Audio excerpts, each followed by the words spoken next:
The Portland morning was crisp, the kind where the Willamette River's mist clung to the pines and seeped into the bones of my small bungalow.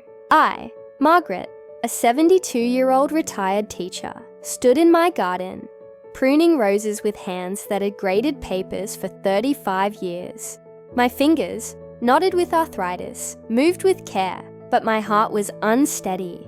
42 years of raising my daughter, Laura, and nurturing my granddaughter, Sophie, had woven a tapestry of love that seemed unbreakable.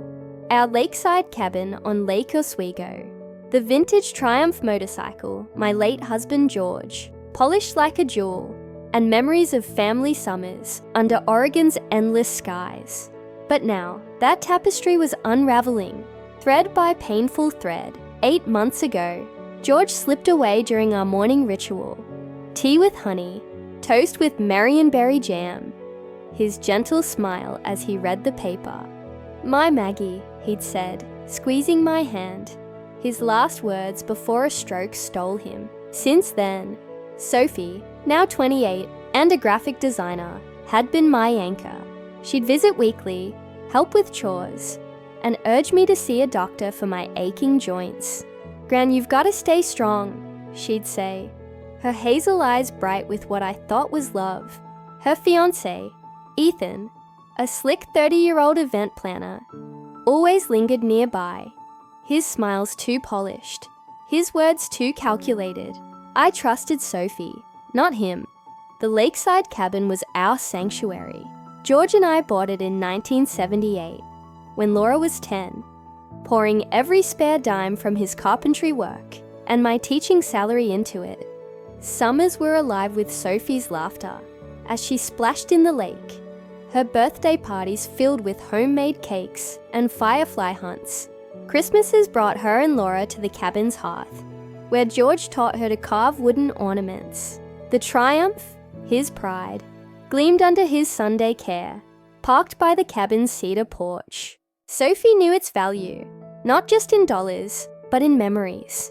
Ethan, though, scoffed at its rusty charm, his eyes always scanning for something shinier.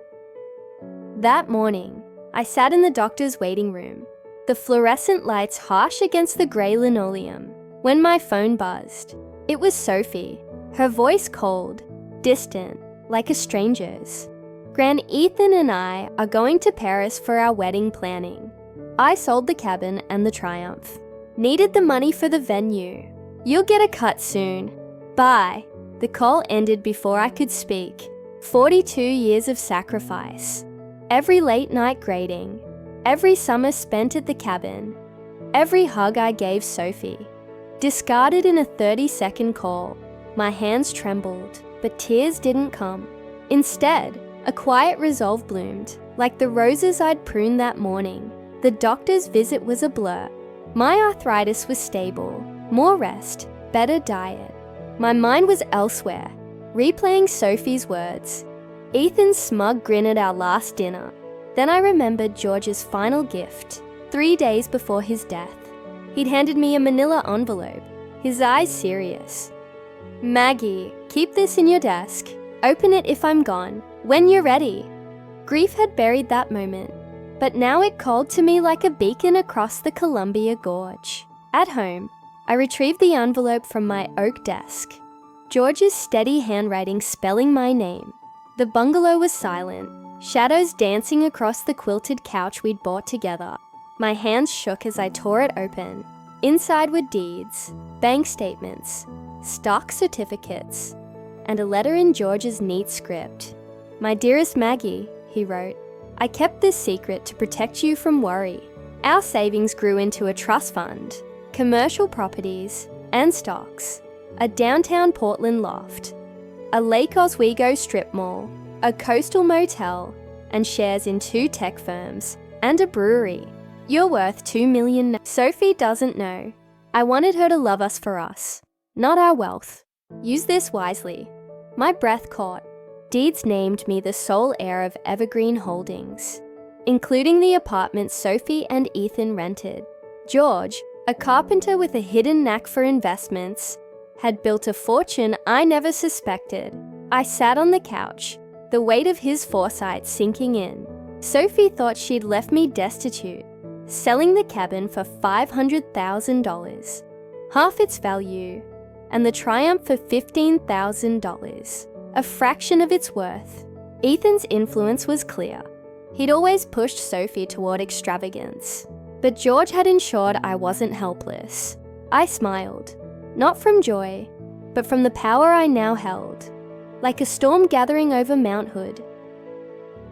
The next morning, I called Ellen, my former teaching colleague, now a financial advisor. "Margaret, you sound different," she said, her voice warm.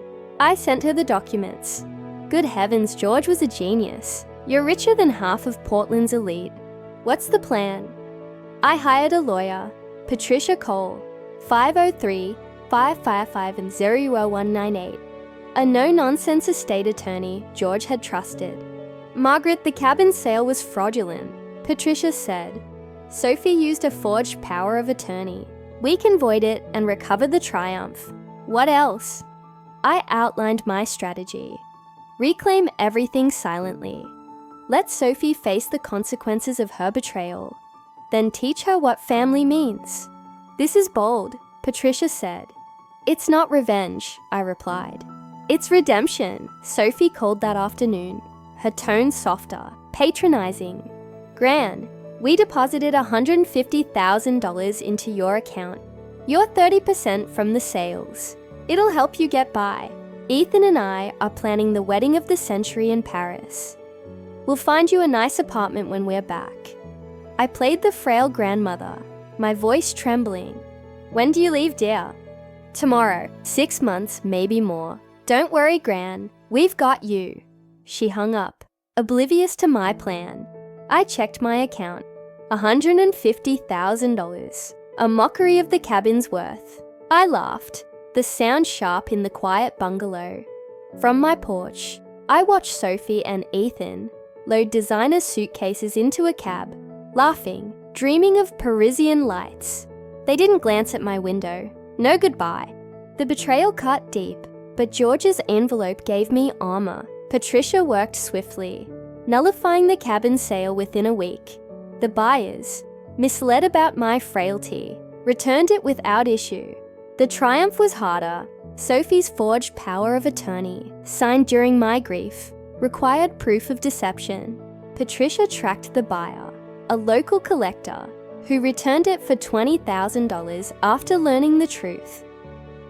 Weeks passed, and I played the destitute widow. Neighbors, like Mrs. Larson across the street, offered pitying glances. "Margaret, is it true Sophie left you with nothing?" I nodded, tending my roses. "She's chasing dreams. I'll manage." Inside, I studied Evergreen Holdings. The apartment Sophie and Ethan rented brought $8,000 monthly, which they'd stopped paying, assuming it was theirs. The loft and strip mall generated $12,000 more. Stocks had tripled in value. I was no pauper. Patricia uncovered Ethan's wedding plans, a $300,000 Parisian extravaganza, funded by the cabin money and loans against the apartment they didn't own. Their marriage was crumbling under debt and Ethan's lies. He'd siphoned funds to a side girlfriend, Lila. Sophie faced $250,000 in debts, unaware the apartment wasn't hers. I instructed Patricia to freeze Evergreen Holdings' accounts and prepare an eviction notice for Sophie to be delivered upon her return. "Margaret, this is a masterstroke," Patricia said. "It's not punishment," I replied. "It's teaching." 4 weeks later, Mrs. Larson rushed over. "Margaret, Sophie's back!" Alone. Ethan ditched her in Paris. Ran off with some model. She's at their apartment, but the doorman says she's got no keys. I sipped tea, smiling. Sophie had hit rock bottom, as planned. That evening, Patricia confirmed the eviction notice was delivered. Sophie called, her voice trembling. "Gran, I got a letter saying I have 30 days to leave the apartment. It's from Evergreen Holdings. Do you know them?" I feigned confusion. "No, dear. Sounds serious. Where's Ethan?" A sob. "He's gone. Left me with debts." Gran, I'm in trouble. Can I come home? She arrived the next day, gaunt, her designer clothes wrinkled, her confidence shattered. Gran, she said, standing in my kitchen, I messed up. The wedding's off.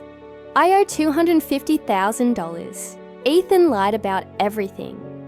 Tears spilled as she confessed. Ethan had pushed the sales, forged the documents, and drained their accounts. I'm sorry, Gran. I treated you like you didn't matter. My heart ached, but I stayed steady. What happened to the cabin money? She admitted Ethan blew it on the wedding, and Lila. Can I stay here? Just until I figure things out. I nodded. This is your home, Sophie. She moved into her old room, its walls lined with childhood drawings. I watched her unpack, humbled, a shadow of the arrogant granddaughter who'd called from Paris. For weeks, I let her struggle, job applications rejected due to her debts, creditors hounding her, neighbors whispering. She took a part-time job cleaning offices at night, earning $10 an hour, a far cry from her design career. Each evening, she'd return exhausted, but with a new humility, helping with dishes, tending my roses. One night, Mrs. Larson visited. Margaret, Sophie's different. She's cleaning offices, helping old Mr. Thompson with groceries. She's learning. I nodded. She's growing. Mrs. Larson squinted. You're not as broke as you seem, are you? I smiled, silent. Sophie was changing, but the lesson wasn't complete. I arranged a meeting with Patricia, telling Sophie it was to sort her debts. In Patricia's office, Sophie fidgeted, expecting more bad news. Patricia slid a folder across the desk. Sophie, these documents prove Ethan forged your grandmother's signature to sell the cabin and Triumph. The sale's avoided. Sophie blinked. But who paid for this? I took a breath. Sophie, your grandfather left me more than you knew. Evergreen Holdings, the company evicting you, is mine. The cabin, the Triumph, properties, stocks. I'm worth $2 million. Her jaw dropped. You knew. When I sold everything, when I left you, you knew. I nodded. Why didn't you stop me? Because you needed to learn what family means, not just money. You sold my home, my memories, for a lie. I let you fall so you could rise stronger. Tears streamed down her face. Gran, I'm so sorry. Ethan pushed, but I chose to follow. Patricia explained. The debts were cleared, as Ethan's fraud nullified Sophie's liability. The cabin and Triumph were back in my name. Sophie was free, but humbled. What now? She asked. You work, I said. Manage the strip mall, earn your place, not as my granddaughter, but as a woman who values what matters. She nodded, resolute. Months later, Sophie thrived at the strip mall, learning its operations, helping tenants. I used part of the fortune to start Rose Haven, a non-profit for elders facing financial abuse. Sophie volunteered, sharing her story to educate others. Ethan faced fraud charges in France. Lila vanished. My bungalow buzzed with life. Sophie cooked dinners. We laughed over old cabin photos. And the Triumph gleamed by the porch again, one evening at a Rose Haven fundraiser. I wore an emerald dress, George's favorite. Sophie raised a glass.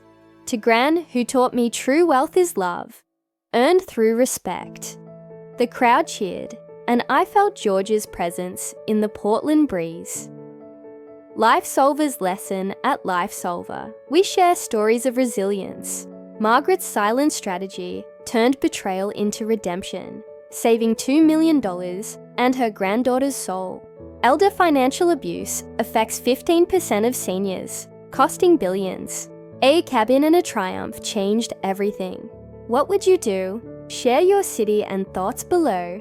Like, subscribe, and join Life Solver for more stories that empower. Support us with the super thanks to keep these tales coming.